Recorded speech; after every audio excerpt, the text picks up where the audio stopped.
Assalamu alaikum et bonjour. Nous allons voir dans cette vidéo la nomenclature de quelques composés organiques et qui possèdent différentes fonctions selon les règles de l'IUPAC. Et on va prendre quelques exemples qui sont déjà dans le polycopie du cours de chimie organique.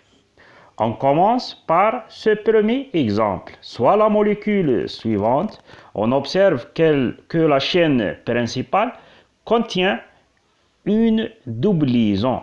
Alors, c'est un alcène.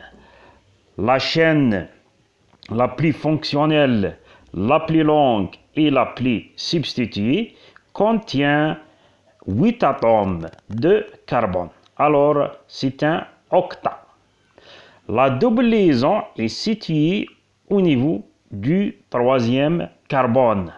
Alors, on dit oct 3N. Oct 3N. Pour les substituants, on a 3 substituants différents. 4 isopropyl, 6 éthyl et 7 méthyl. On les classe par ordre alphabétique. Pour obtenir le nom final, alors c'est le 6 éthyl, 4 isopropyl, 7 méthyl, oct 3N. D'accord? On passe maintenant à un autre exemple. Soit la molécule suivante, la chaîne principale est la chaîne la plus fonctionnelle, la plus longue et la plus substituante, contient 5 atomes de carbone et 2 fonctions différentes, un alcène et un alcyne, dans les 2 bouts de la chaîne principale. Pour numéroter cette chaîne, on commence toujours par la double liaison, puisqu'elle l'emporte sur la triple liaison, selon les règles de l'IUPAC. Alors, on obtient un nom sous forme pent 1N 4In. On enlève le E de la terminaison N et on enlève le A du nom penta et on écrit pent. Aussi, on écrit le E accent avec un accent aigu à la place du E accent avec un accent grave. Maintenant, les substituants, on a 2 substituants, 3 éthinyl et 2 méthyl.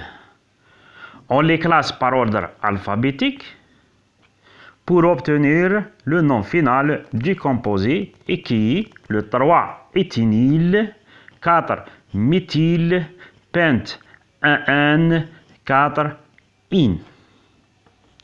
On passe maintenant à un autre exemple, soit la molécule suivante.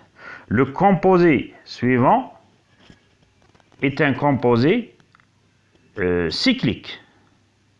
Le cycle contient 5 atomes de carbone et il contient une double liaison. Alors, c'est un cyclopentène. Pour numéroter le cycle, on commence par la fonction de l'alcène. On observe que la molécule contient 2 substituants identiques, 3-méthyl et 4-méthyl. Alors, le nom final de ce composé est le 3,4-diméthyl cyclopent 1N. On passe maintenant à un autre exemple. Ce composé est un bicyclo qui contient 2 cycles liés par un pont. Le nombre de carbone dans le grand cycle est 3 carbones et le nombre de carbone dans le petit cycle est 2 carbones et dans le pont on trouve un seul pont, un seul carbone. Alors c'est un bicyclo 3, 2, 1.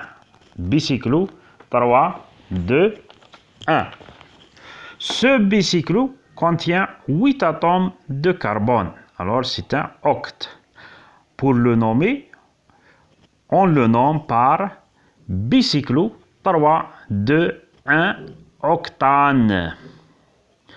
En ce qui concerne les bicyclos, on numérote toujours le grand cycle avant le petit cycle. Pour le sens de numérotation, on choisit toujours une numérotation de telle façon que les substituants portent les indices les plus faibles. On a ici deux substituants identiques, 5-méthyl et 8-méthyl.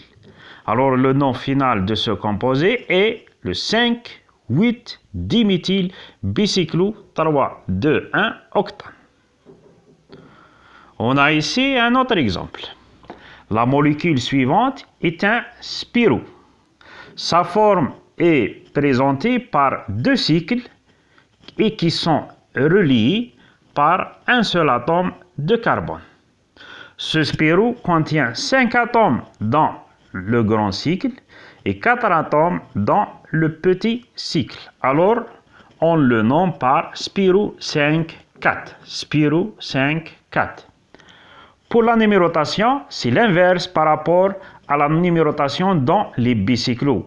Dans les spiraux, on numérote toujours le petit cycle, ensuite le grand cycle. Ce spirou contient une fonction alcène au niveau du premier carbone. Alors, on le nomme par spirou 5,4 DEC 1N. Pour les substituants, on a un seul substituant, c'est le 4-méthyl, et le nom final de ce composé s'écrit par 4-méthyl spirou 5,4 DEC 1N. Voici un dernier exemple. La molécule suivante est un benzène. Elle contient 3 substituants, éthyle, méthyle et méthyle. On numérote ce benzène de telle façon que les substituants portent les indices les plus faibles. Et on commence par le groupement éthyle avant le groupement méthyle, selon la règle de l'ordre alphabétique. Le nom final de ce composé est le 1-éthyle 2,4-diméthylbenzène. Merci pour votre attention et on continuera dans les vidéos prochaines, Inch'Allah. Et bon courage!